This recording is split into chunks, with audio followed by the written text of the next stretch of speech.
Hello all, I'm Shruti Ganapatye. I'm an NWMI member and an independent journalist. So I welcome you all in this third session of Maharashtra Politics series that has been organized by Mumbai chapter of NWMI. And today we have an interesting topic. Yesterday we had results from Haryana and Jammu and Kashmir. So we have an interesting topic regarding Maharashtra. Maharashtra has been grabbing a lot of attention, national attention in last 5 years. So it's Coalition Khichdi in Maharashtra, impact on politics, polity, and people. So coalition politics is not something new to Maharashtra, but what has happened now is our guests are actually going to tell us that how it is going to be different, these coalitions than the earlier one, because Maharashtra has always seen Hindutva party, Shiv Sena and BJP on one hand and NCP and Congress on the other hand. But this we have seen that split within Shiv Sena, and the one has joined the secular force, the other is with the Hindutvawadi BJP party, and same has happened with NCP also. And this has raised so many questions about the ideology, about the struggle for the power, struggle for the chief minister's post, and it has affected the functioning of the government in a big way. So we are all going to discuss about what has happened so far and how it is going to affect or how it is going to reflect in our upcoming elections in the state. So we have three distinguished guests with us today. I would just introduce them. Welcome Dr. Parimal.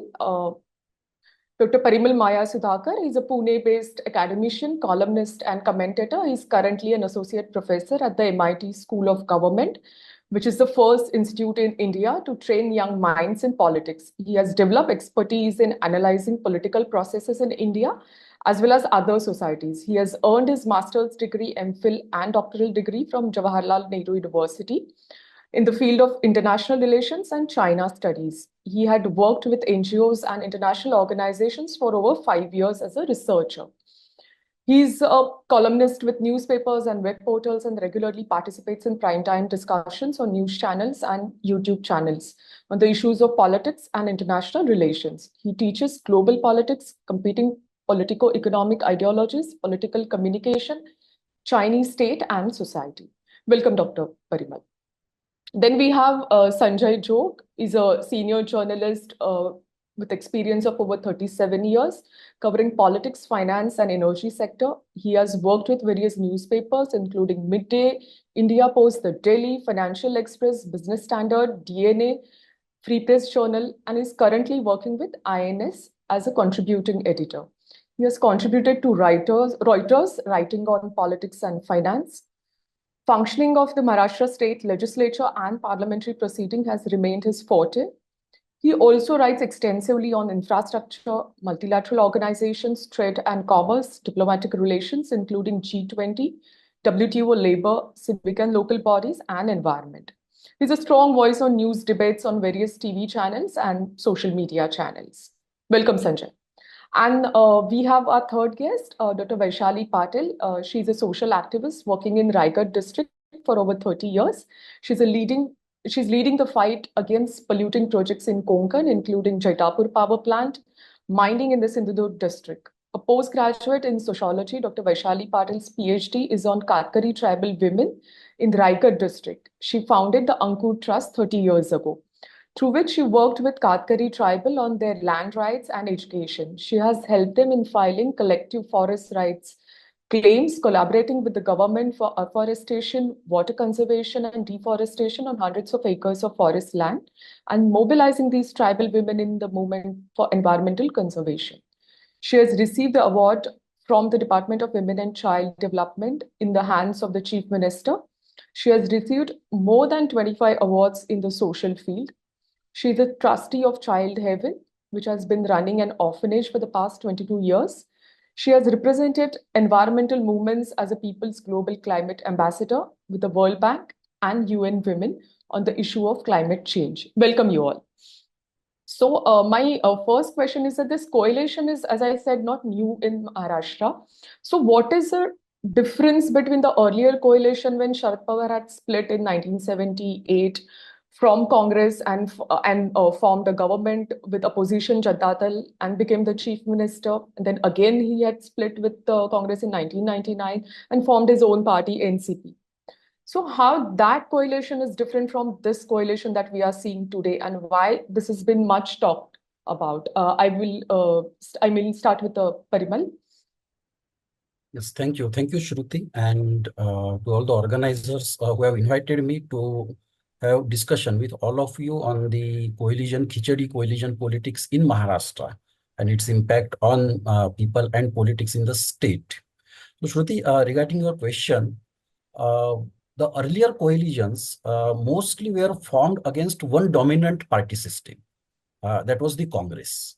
So whether it was Sharad Pawar's coalition in 1978, it was a multi-party coalition, and again, it was a multi-ideological based coalition. So ideological streams from right to left. So many of them, they participated in that coalition. And the purpose was basically to ensure, to basically give a pushback to dominance of Congress party that was there till mid 1980s in Maharashtra's politics. Even prior to Sharad Pawar's coalition in early or late 1950s, we have seen that on the issue of Sanyukta Maharashtra, there was a coalition that had come in existence. And again, that coalition was this rainbow coalition wherein various political ideological streams, they participated in that. And that time, the objective was to achieve a separate state of Maharashtra based on language, but also it was a coalition against the dominant Congress party of that time.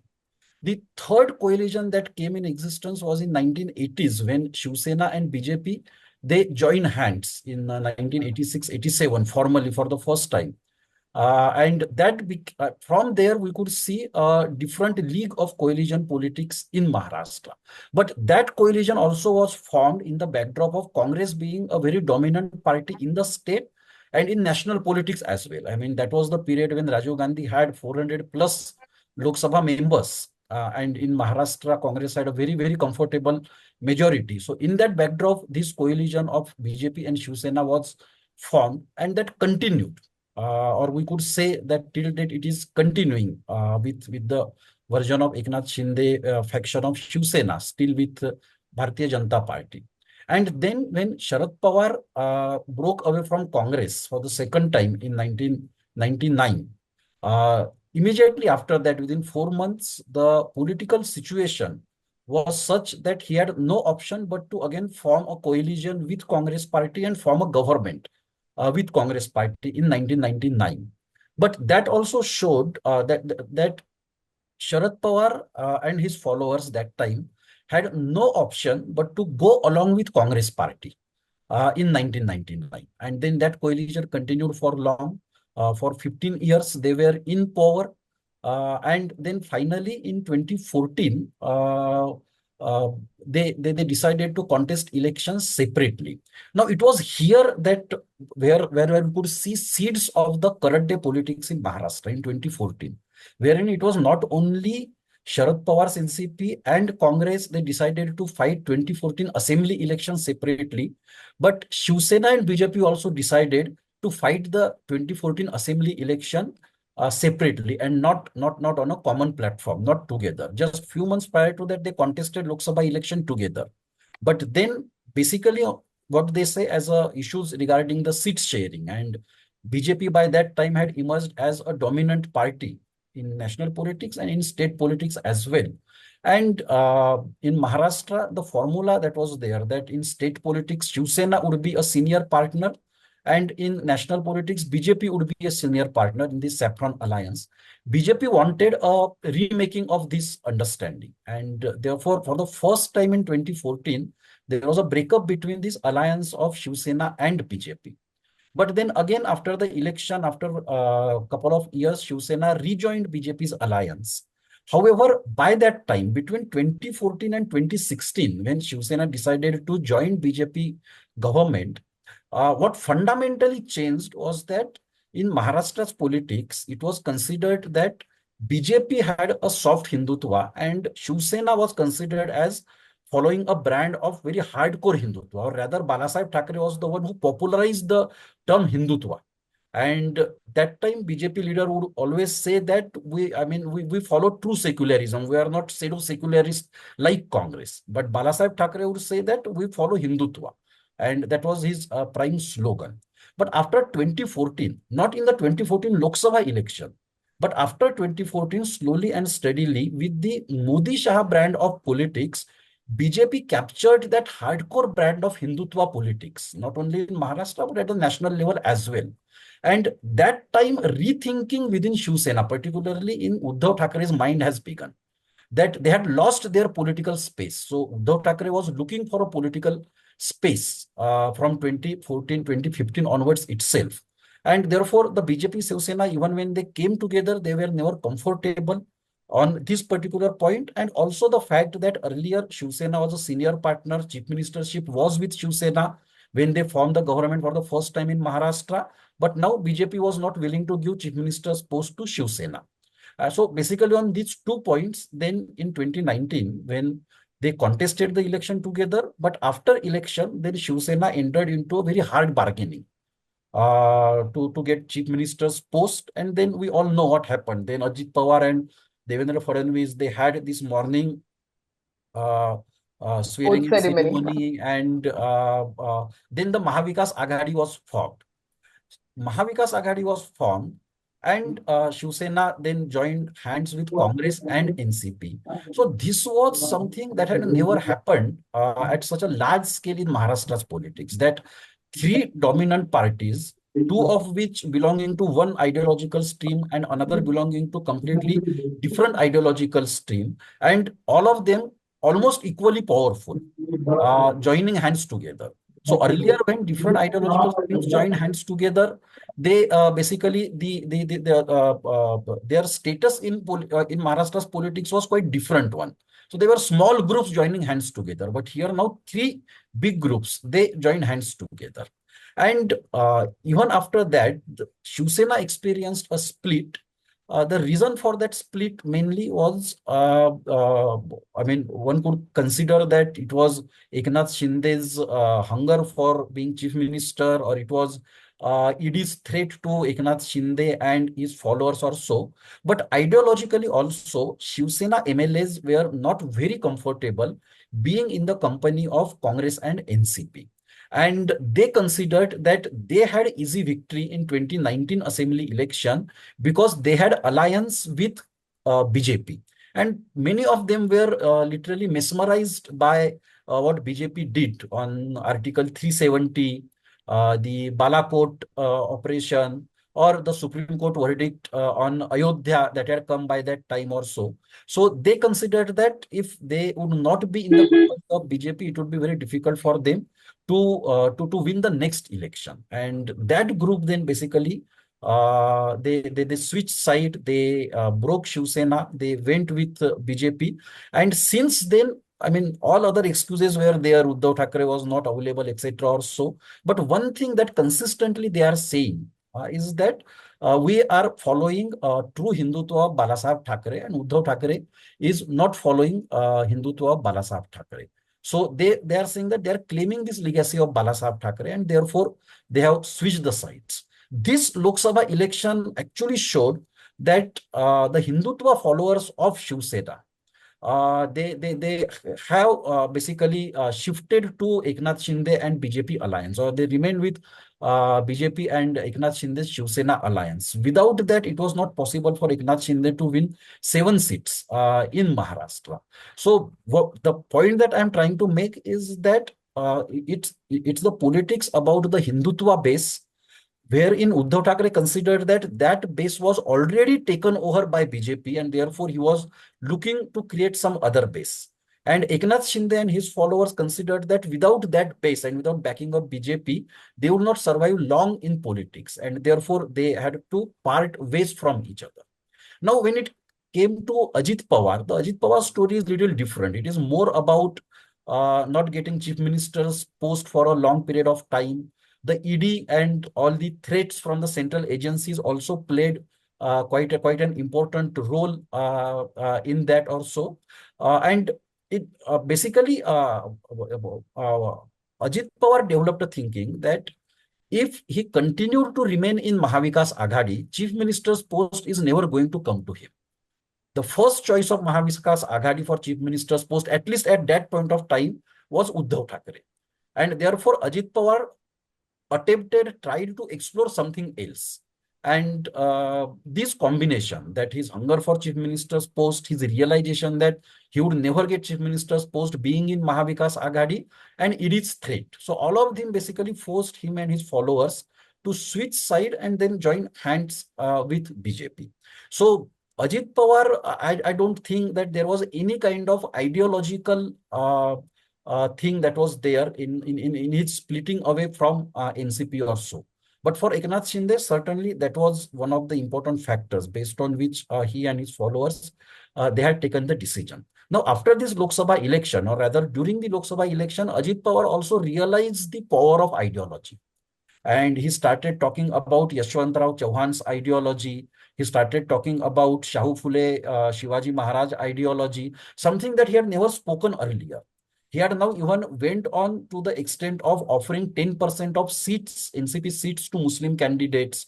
He has often saying that we have not given up on secularism. It remains our core ideology or so. So the election results once again showed to him that ideology indeed formed part of NCP's support base. And that support base had prevented the original NCP always from joining hands with BJP. There were always talks from 1999 onwards that Sharad Pawar now and then would join hands with BJP. But he never did so. And one of the major reasons for that, his own convictions perhaps, but more than his own convictions, Sharad Pawar very well know what is his base. And his base would never like him to join hands with BJP, and something that Ajit Pawar also is now realizing. And therefore, we could see this drift within Mahayuti. Ajit Pawar is completely isolated, and Eknath Shinde and BJP, they are very comfortable with each other. With the alliance, How yeah. I could see a journey of coalition politics in Maharashtra. Okay, thank you. So Sanjay, I'll come to you. There's a lot of money and muscle power was also involved when this split had happened. So as a journalist, you tell us more about that. Thanks, Shruti. Thanks for inviting me here on the panel. Quite interesting talk. A couple of angles to this also. Earlier when I covered Maharashtra politics, I don't want to go again and encroach on what Mr. Parimal has said. He has given us much of extensive view. But one thing there's there, the overall thinking within the Maharashtra was that paisa to lagta hi hai, but not in that huge manner. Look at the transfer which has taken place.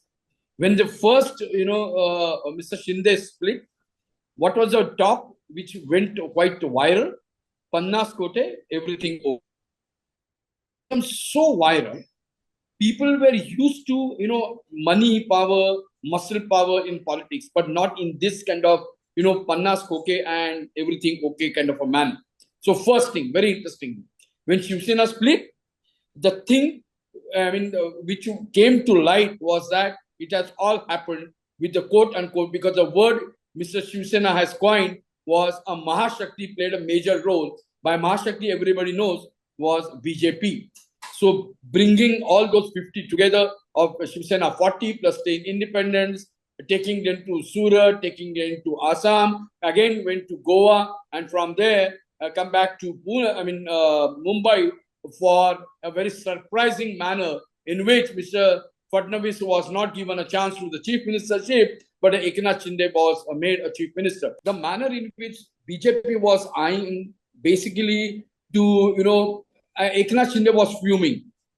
He was not given the chief ministerial post, not given the due prominence as a minister for urban development, not given as a due importance basically for the growth of the Shiv Sena, not just in Thane, but across. And so he was fuming. BJP was there basically to tap that and nurture him and exploit that so that they can convert this into a kind of an opportunity to bring back to power. And there, Mahashakti played a very interesting role, not just to tap this anger, disgruntlement, but use all the possible resources, the network, the agencies, the money, and everything. So, as you rightly said, that happened in the case of the council elections and the Rajya Sabha elections. We were very much there.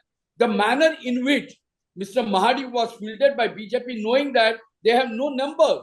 But after filing the nomination, look at the confidence of Mr. Fadnavis. He told the reporters and the media, incidentally, I was also present when I came out of Vidhan Bhavan. He said, nothing doing. For Mahadi's victory is a foregone conclusion. And it happened. Same thing happened in the council election. Despite having a deficit in their votes, they fielded, of course, the BJP fielded Mr. Prasad Lal, who is now a close confidant of Fadnavis. And the same theory was applied.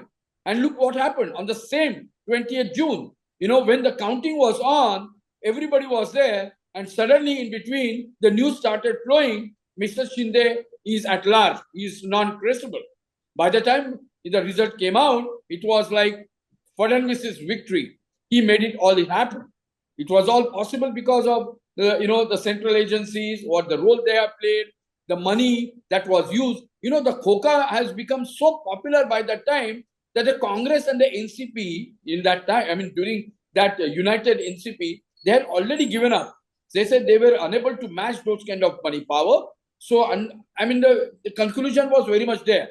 And then what the history is there. Since then, Mr. Shinde has not only become or, tried to see that he is not just piggybacking on BJP's this thing, but he wants to emerge as a chief minister who not only devotes time for the governance, government, administration, party work, and also as an alliance chief minister. Look at, can you believe the manner in which he works for 18 hours? Everybody as a journalist or others can just ridicule him, but it's not a joke. He is there when the accident takes place. He is there when some kind of, like the other day, just 2 days before, when there was a fire in Siddharth Nagar, he was there. Yeah, although he was not well. He's also building his image because Uddhav Thackeray got that sympathy as a chief minister that he's a very decent person. And Eknath Shinde did not have that kind of a personality. So maybe he's building. I have covered him since his Thane days, since 1997, when he was made the house leader of the municipal corporation. Till that time, he was a novice. Mr. Anand Diga was knowing that he is just a rickshawala.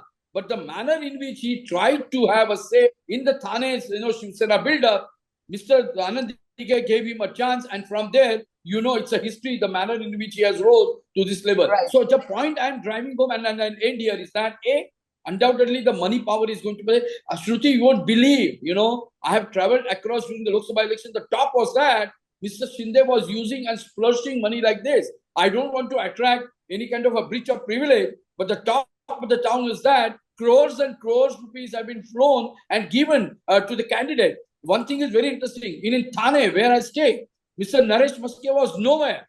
In 20 days, the manner in which Mr. Shinde used his clout, money power, muscle power, he was there.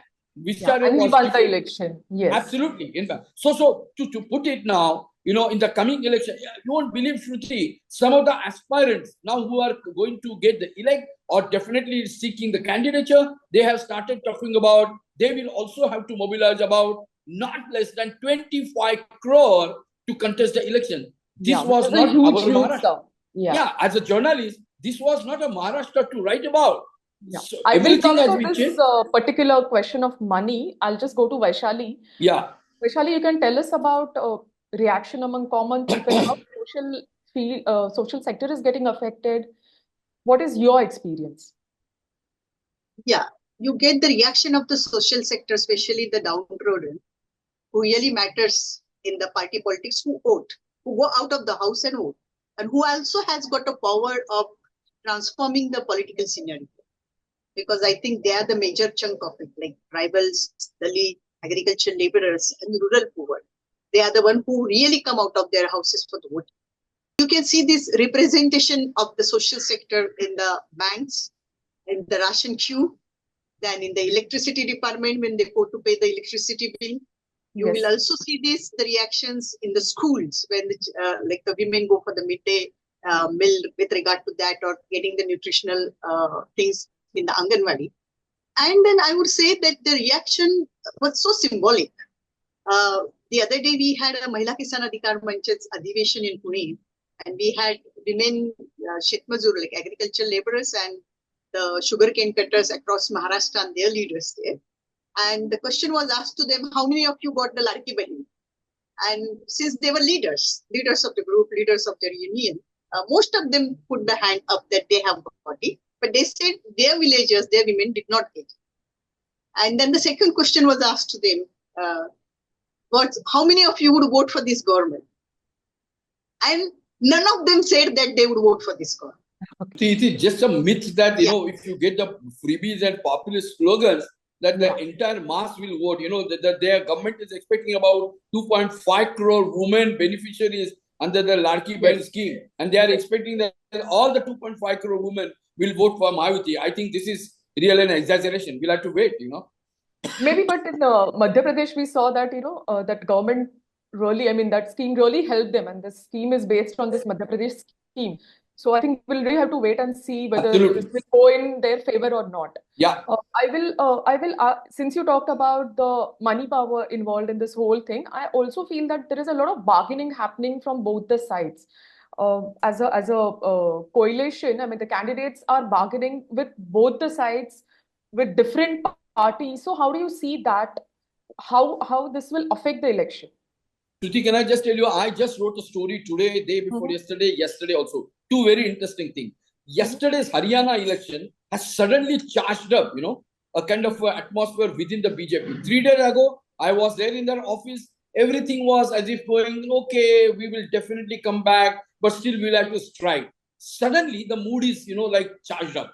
We are definitely going to come back. Mr. Fadnavis's statement was that the history will be repeated again in Maharashtra. And it's quite just a foregone conclusion. Now come back to the coalition, you know, the seat sharing. The tension, basically. Tension, absolutely. Interestingly, look at it, very interesting.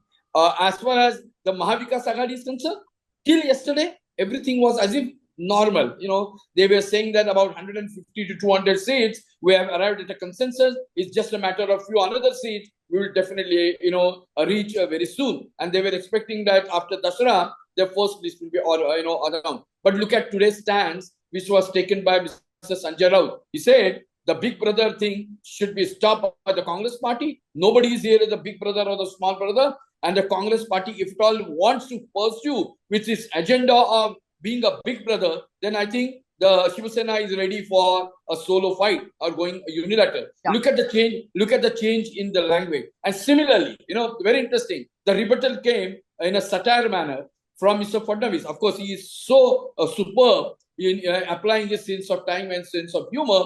He said, from hum saath saath, now they have turned into hum aapke hai kaun, hum tumhare hai kaun. Look at the change.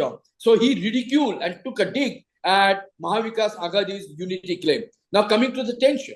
Say BJP definitely wants to consolidate its position. Last election, they had 106, although down from 123. They want at least 150 to 166 in their kitty to contest. So also, because of after contesting 15 Lok Sabha seats and revealing 7 seats, Shinde is definitely into an aggressive mode. He wants not less than 100. So now the arrangement which is being worked out is that at least 80 to 90 seats may be given to him. The remaining thing is that Ajit Pawar, I mean, despite all his wide and tall claims of getting not less than 8 Lok Sabha seats, he was settled at just 4. 5th was given to Parmani, and from that he also loses his wife's seats in Baramati and managed to get Tatkare's victory. Now he is demanding that there are about 54 NCP legislators which had won 219.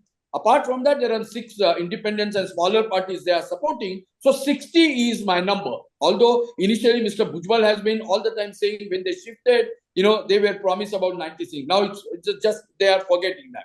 So this is the tension which is right now because of Mr. Shinde's aggressive posture. Today, the Mahayuti held a press conference. Mr. Shambhuraj Desai was there. He said undoubtedly every aspiring party will go for making loud claims, but reiterating our tallest leader in Maharashtra and the tallest leader sitting in Delhi will settle that. Now come to Mahavikas Aghadi. Because of the change equations after the Haryana election, suddenly the Congress is being targeted by Shiv Sena. They're on the back foot now. Absolutely. No, but I will not go by that. Look at the statement and the retort by Nana Patole. He said, hell with you. We are not bothered about what you are saying, going solo and all. Our job is that to defeat BJP, and we are going back what Mr. Mallikarjun Kharge and Rahul Gandhi has given us a kind of a mandate to come together with this sole objective. So again, the tension is definitely brewing among the Mahavikas Aghadi. But interestingly, Mr. Sharad Pawar has taken a very interesting stand, and so also his daughter. What they are saying is that our objective is to defeat BJP and Mahayuti. We are not at all interested in the chief minister's post. And they are, that's why they are settling. They may be happy with 60 seats, 70 seats, or whatever as a, jackpot they may get, 80 seats. But the major crucial issue is whether Congress would like to bargain and settle at below 100 seats, because their talk is that they don't want to settle below 100 to 110 seats. Then the remaining about 80 to 90 seats will go to Shiv Sena, giving about 50 odd plus seats to NCP. But more than that, Mr. Pawar has been pressing that, as a Mahavikas Aghadi, we should not neglect the smaller, secular and like-minded party. And that's a very important thing. So also, now Uddhav Thackeray is also talking about that. But how many seats they will leave is a matter of definitely an investigation, and we'll have to wait for that. But just to conclude, two very things which are going to emerge, at least what I can gather from my sources, is that BJP is not, just restricting to what is known as the traditional, the party of traders and upper class. But look at, they definitely want to emulate the Haryana model, not just restricting to Marathas, but reaching out to OBC, Dalit, tribals. Basically, and at the same time, it's definitely a challenge for the Mahavikas Aghadi, as they had managed to get the support from Muslims, OBCs on that change of constitution narrative. They will have to definitely struggle. Yeah. So Mahavikas Aghadi cannot only have sympathy this time. Absolutely. They will really have some strategy in place. Absolutely. So there's a question coming from participants. Vaishali, I think you haven't got time to speak. So how do they push and pull the coalition impact? How do the push and pull of coalitions impact people, and how do parties explain this to their constituents? So this is a question for you, Vaishali. See, the general public, the marginalized section of the people are fed up of this politics. They are really fed up. Like in the last election when we said, "Are kiti mat padle, eka matala kiti milale?"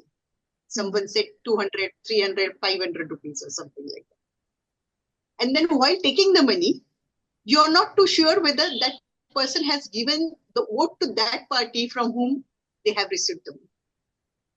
Previously, this was not a trend. Previously, the tribals, like if you say that you are giving, somebody has given you the money, like they are so loyal, they feel pressurized and they will give that money. But now this is not happening with the voters. They say, "Are, हे लोक आता भांडतात, नंतर एका ताटामध्ये खातात. आम्हाला का माहित नाही का?" So they are quite aware of these splits, who has split it from whom, for what reason.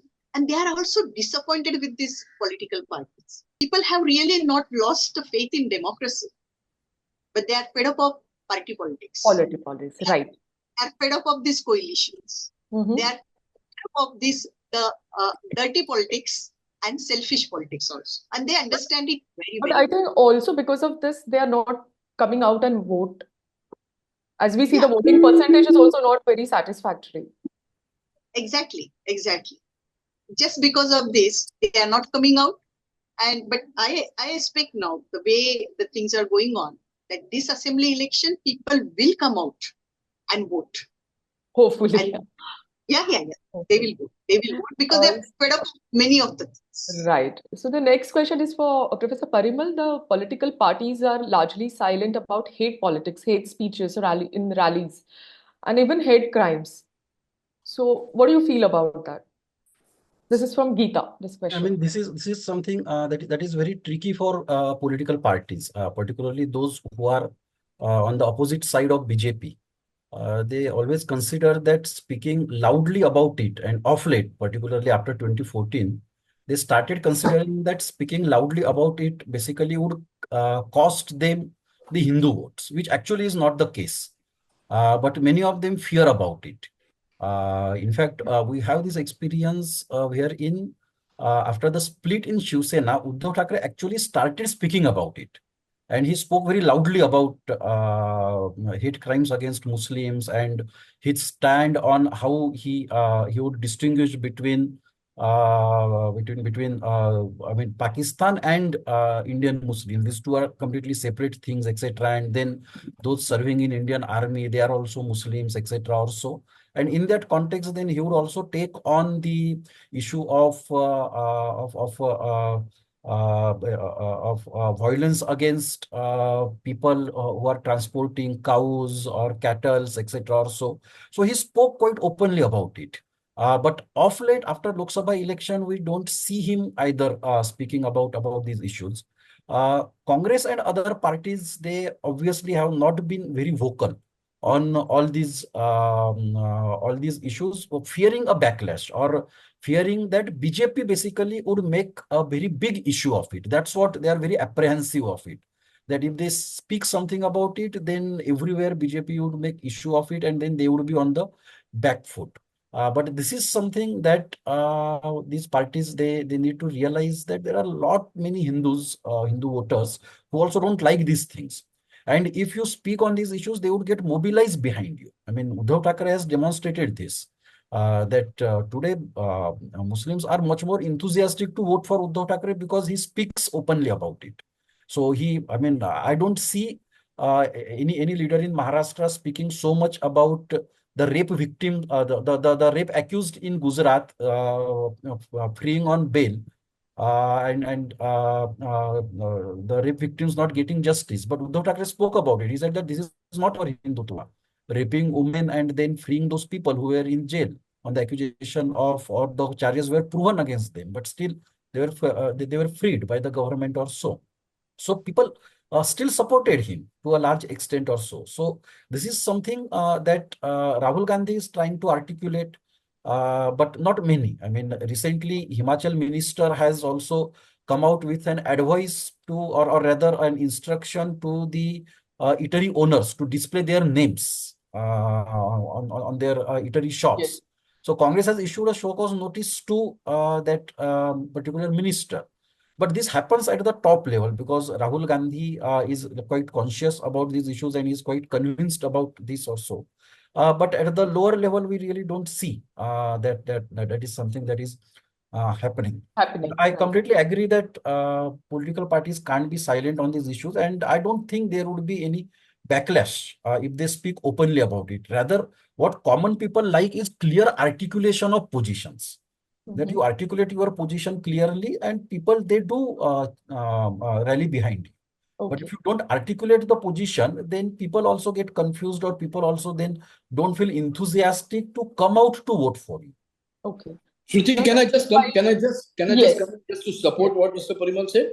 Yes. I've got covered at least 3 speeches by Mr. Sharad Pawar, not just in Mumbai but in Pune, and one of them was of course a far distant place in Jalgaon, where, as he was referring to Mr. Parimal, he hit out directly to the Prime Minister, questioning whether a person sitting on the post of the Prime Minister directly or indirectly supporting incidents of lynching or attack on those who are transferring the beef and whatnot. Something very interesting Mr. Pawar always tried to do. Very interestingly, he wants to have his secular image to remain intact, although it is being questioned also by his critics. And on the other hand, he is not leaving any opportunity to target BJP on such interesting issues, which he feels that the youth and the middle class, though they are definitely large-heartedly supporting BJP, but some of the sensible guys will definitely hit out and vote against BJP. I think Mr. Pawar is going to repeat it again. You know, the 3 days ago, in one of the speeches at somewhere in Ahmednagar and Satara, where Akole, right, in fact, to be specific, he also made a mention of this kind of thing, that if BJP will continue to divide the communities and the caste on this line, it has to be definitely opposed by one and all. And he said in that, I myself, Mr. Pawar said, a quote unquote, that he is definitely ready to play an important role, mobilizing the India bloc. And this is quite interesting, and he's going to play it up again. Okay, so we have quite a few questions now. I'll go back to Vaishali. Yeah. There's a question from Hebsi that how will this anger among public will translate in this state election? Yeah, one of the thing, angry reaction what I have received from one of the Sakubai who sells some vegetables. She told, and she was a real representative of the common voters. She said, ताई, कमळाला मत नाही द्यायचं म्हणून मी घड्याळाला गेल्या वेळेस मत दिलं. आणि आता कळलं की घड्याळ आणि कमळ एकच आहे. So she was referring to the last election. So they understand. आणि in our district, what we have found that the representative ज्या पार्टीचे ते उभे होते, the political party which they were representing and the voters for what they have given them the vote, they don't see that future in the overall politics. So people are now very analytical. Voters have become very aware of it. And they are also very keen observant of where their leader is going and eating or shitting or whatever they are doing. So they are very, very observant about it and they are angry about it. So I think the voters will come out with a very strong coalition. Strong message maybe to these coalitions? Yeah. They will definitely give a very strong message. Very, very strong message by voting. Okay, so we have Neeta Kolatkar's question here. Do you see in fighting within BJP and within the factions of NCP, Sena, Shinde group, also will the voters hold the recent responsible for crossing over to form BJP alliance? Connected to these issues, will leaders go back to their original parties? Question for Sanjay and Parimal. So Parimal, you can go first. At least in the Lok Sabha election, that was mood of the people to punish those who switched over or who splitted from the original party. In the assembly election, at least for NCP, it's very clear that NCP's base is now forcing Ajit Pawar and his followers to make to mend fences with Sharad Pawar and somehow to basically try to see that there would be rapprochement either before election or after the election. So yes, there is a push from the people to him to go back to the original party, or at least to many of his followers, many of the MLAs also. But this is not so true for the MLAs that are with Eknath Shinde.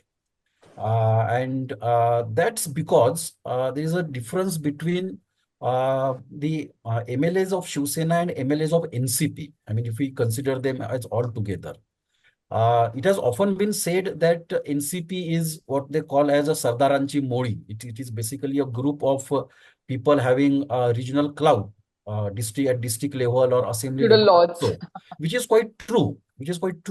But it is also true that they cannot win it only on their own.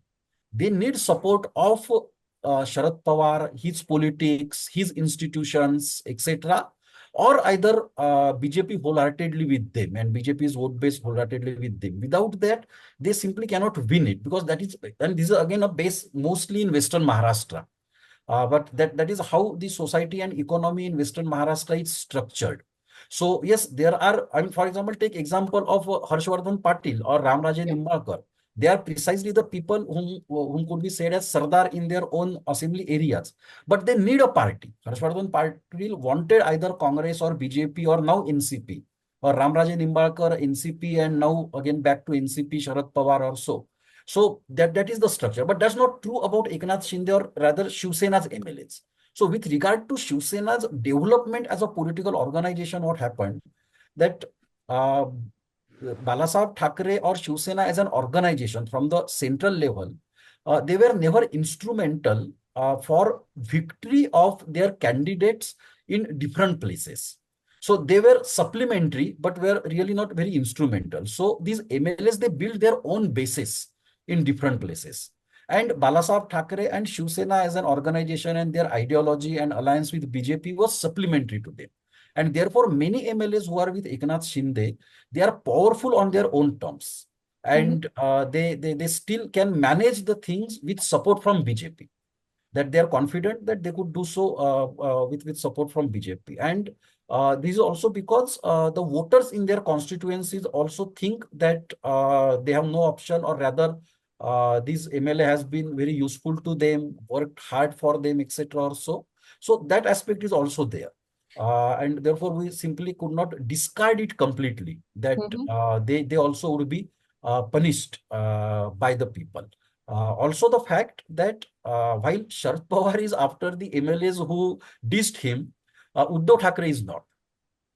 Somehow that is not his style of politics. So he's neither wooing them, neither making specific strategies to defeat a particular MLA in that particular assembly constituency. And this is very much like his father, like Balasaheb Thackeray. So he would not go for such nitty-gritties in local politics at assembly level or so. And therefore, it is difficult to say that whether they would be punished. But in the Lok Sabha election, one thing, and that was regarding our earlier discussion of use of money power specifically. Lok Sabha election, Mahavikas Aghadi hardly had any money compared to what Mahayuti had. Mahayuti pumped in huge money. From Mahavikas Aghadi, candidates and their local supporters, whatever resources they could mobilize, they mobilized it and used it. And also their network. There was a huge support from above, from the state leadership and from the central leadership. And unprecedented use of money, it happened in most of the constituencies, and 8 people basically did not vote to Mahayuti or NDA overwhelmingly. So that also showed that people need, okay, they are offering money, they would take it, but ultimately whom to vote, people had decided, and they were very clear on that particular time. I will just stop you here because we are coming a lot with a lot of questions. So Sanjay, this question is to you. This is from Prachi Pingle. How do you look at announcing coalition partners before the election and other trend of forming coalition after voting results? So do voters feel cheated, affected, and does it have any impact later? Shruti, that is the point Mr. Shinde has been driving all the time and taking up at his Dashra rally or outside. What he used to say, the 2019 election was basically a vote for Hindutva forces. The manner in which Uddhav Thackeray ditched BJP and gone by so-called secular Congress and NCP, which has not likened by the voters, and he has been all the time blaming Uddhav Thackeray of sacrificing what Mr. Balasaheb Thackeray had pleaded and preached and advocated Hindutva. So as you say, I still remember in 1990 election, Mr. Sharad Pawar was the chief minister. He was a kind of a leader of the Congress party. They got 85, 80 seats, But Mr. Pawar, although despite having a huge pressure from the legislator, I still remember the Congress's in charge and the General Secretary was General Jagannath Pujari. He had come at the CLP meeting on the 10th floor of the Vidhan Bhavan. There, Mr. Pawar candidly said that even though the Congress has emerged as the single largest party, we are not going to stake the claim.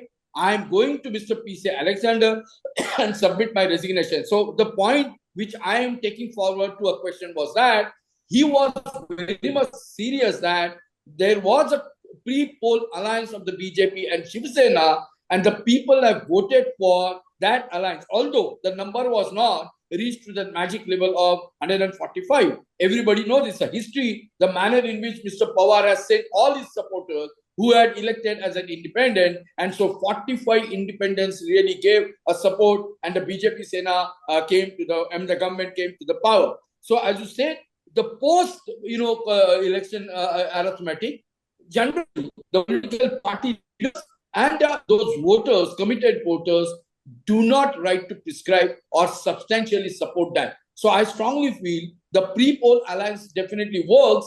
The post-poll alliance may not. There could be a lot of cliches and a lot of criticism within, think, and that led to. I'll just connect this question. That do you feel then the smaller parties will have more say post election? Absolutely. Look at it. That's why the BJP is emulating, although they have not got the success. They formed the 2 parties at JNK, but they were just simply discarded by the voter. But here, what they are harping on, they are definitely looking. Yesterday's talk after Haryana this election, what a very senior minister from BJP and what a very senior leader from NCP tells me. Worst come worst scenario. BJP gets to about 180 seats, Shiv Sena 30, and about 25 or to Ajit Pawar, even though it is less than halfway mark of 145, but we are definitely going to get a support from 25 independents. So how that kind of a confidence comes in? So as you rightly said, the smaller parties and independents will definitely, if at all the situation arises, also, briefly tell us about what will be the main issues in this election. I mean, this question is to all of you, but what do you think the main issues in the elections? Also, so much is going on into the coalition talk. So what is the rural voters looking for? At least to start with, that Ms. Patil will give you the social. Yeah, of course. What I could see is that look at the senior of the economics. My God, Maharashtra used to be the role model. I've been extensively covering that. I'm not going into the much of jugglery, number jugglery. Just to give Maharashtra has got now 8 lakh crore plus debt. The fiscal deficit is 2,30,000 crore. The revenue deficit is almost 20,051 crore. Yeah, this is going to be. So the major fundamental issue is that if at all you require about 7,000 odd crores basically to finance all those slew of welfare and developmental scheme, what the money and how much money the government is going to mobilize. I'll just give you the one example. When Mr. Shinde was the chief minister before 2004 election, he said Maharashtra ka shetkarana fukatchi veej milna. And after 3 months, when Mr. Vilasarao Deshmukh was made for the second time the chief minister, at the one cabinet, they simply have to just say, we are cancelling the scheme. And he had a guts to appear before the press saying that if at all we had gone with this kind of a scheme, Maharashtra legislature, the treasury, would have to take the additional burden of 1,800 crore. So A, the economic issue. B, no doubt, look at the spate of crime against women and, this girls and overall crime. The Badlapur incident is definitely going to be there. The fake encounter, the law and order. The fourth issue, very interestingly, the apathy towards the farmers. Despite making loud claim by the government, giving the additional, installment to them and all, but look at the apathy. The ground level thing is the soybean, cotton, and the sugarcane growers are definitely demanding more. They are not at all happy with the center's announcement. And the switch on and switch on policy on onion is definitely pinches them. So that is definitely going to be there. And of course, the Shivaji statue collapse. They are going to take it up. So by and large, these will be, apart from that, there were multiple issues which we will list it later. But these are going to be the prominent issues. Absolutely. So Vaishali, what do you think about the rural voters? मला असं वाटतं की price rise. You can speak in Hindi. Yeah. The price rise, is one of the issue. Then unemployment is also one of the issue. And then security also has been a major issue which the political parties are not talking about. They are not bringing into their agenda.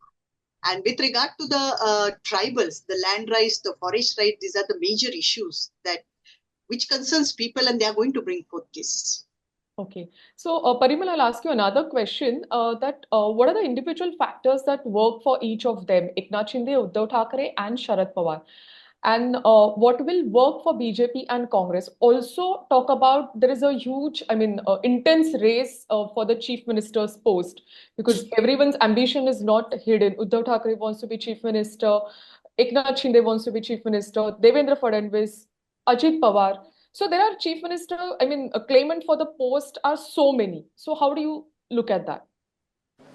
As well as the first part of your question is, what works in favor of Eknath Shinde is a strong support that he receives from BJP. Not only from the top level, but at the ground level as well. And BJP activists and their committed voters at the ground level, they have realized much earlier that if they don't pop up Eknath Shinde, then this Mahavikas Aghadi, Shiv Sena, Congress, NCP together, in front of them, BJP has no chances. And therefore, from the beginning, they are popping up Eknath Shinde, and that has stabilized him quite a lot. So that is something that is working quite in favor of Eknath Shinde. Secondly, from within BJP, everyone is not happy with Fadnavis. And they also are the ones who are supporting Shinde from behind, and at the ground level creating good image of Shinde. That is helping Shinde. And third is his being Maratha. So that is also helping him a lot. that in the context of the Jarange Patil agitation, and if you people have noticed, Jarange Patil has not said anything against Eknath Shinde. He is speaking against BJP and Fadnavis, but not against Eknath Shinde. So that is also helping him. That is something that is very, very strongly helping Eknath Shinde. For Uddhav Thackeray, sympathy factor and he being the chief minister during the Corona period, those are his strong points. But more than that, his clear-cut oratory. He brings out the issues like no one else, and he takes the opponents head on. I mean, during Lok Sabha election, we have seen that Shah or Modi would say something, and within couple of hours, Uddhav Thackeray would have a retort on that. So I think that is a strong point that helps him, and that helps Mahavikas Aghadi as well. And for Sharad Pawar, this is something some journalists had only pointed out in one of the YouTube channels that Pawar had fought so many elections, Sharad Pawar. And being in power and out of power, but at no point of time there was any sympathy factor for him. Something that is there. And after Lok Sabha election, many were saying that sympathy would only won once and not twice.